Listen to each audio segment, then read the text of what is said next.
I feel bad for complaining about a plus-sized man spilling into my seat. I was at a comedy show last night for a fairly popular comic. The show was sold out. When we got to our seats, there was a very large man sitting in the seat next to mine, and he was using nearly half of my seat. I was with a friend who was plus-sized, and she needed all the space in her seat, but her body was not in my seat. I'm not tiny, I'm a US size 10, and I was squished in between them, because I could only utilize about half of my seat. Within minutes of sitting down I felt so uncomfortable, that I got up and found an usher. I quietly told him that I couldn't utilize my seat completely, because the man next to me was taking up a portion of it. I followed him to the back.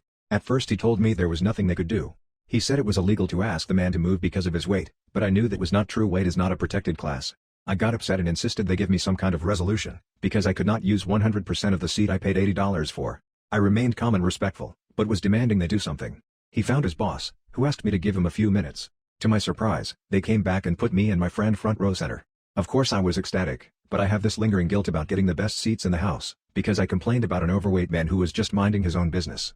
My friend even thanked me for being a Karen, but I just wanted to feel comfortable and enjoy the show. I am so tired of people staring at my boobs.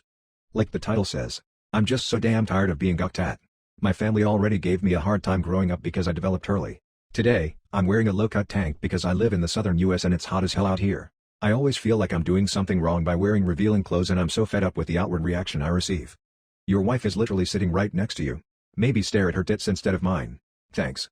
Edit, BTW, the last sentence about the guy and his wife came from an actual experience I had today, and it happened twice. He'd been at least 30 feet away from me as I am walking into work. I walked all the way from my car to the entrance and his gaze never left me. His eyes were also very wide and he was clearly fixated, which made me feel especially uncomfortable. This is what I'm referring to right here. I'm no stranger to catching looks here and there, and I don't really give a shit tbh. I love to get all dressed up and do my makeup because it's for me and my fiancée, who I'm very happy with.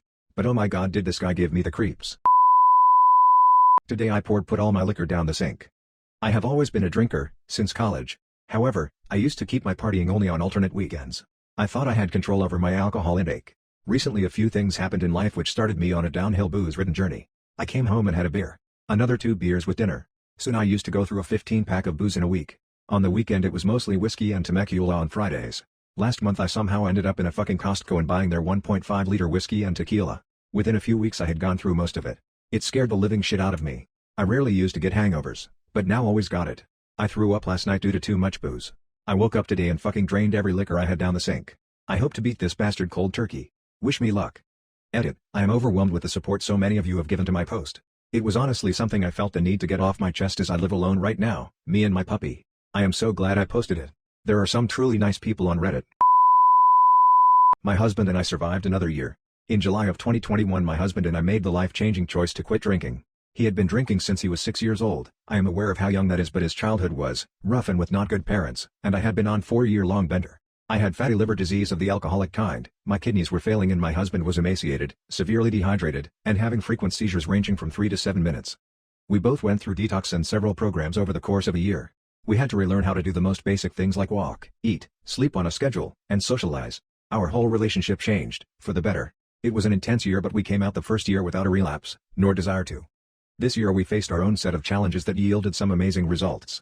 We both got jobs that cover our bills and allow us to save. We are finally looking at getting something better than a 1-bedroom apartment in the ghetto for us and our 8-year-old.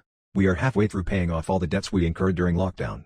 We are expecting, and it looks like this one will actually take. So far I'm only 11 weeks. And in December we adopted an 8-month-old cat who turned out to be a beautiful addition to our home.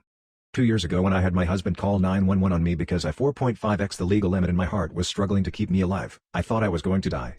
I thought my life was over and I would die in my bed before the paramedics rolled my ass onto a tarp and team lifted me into an ambulance.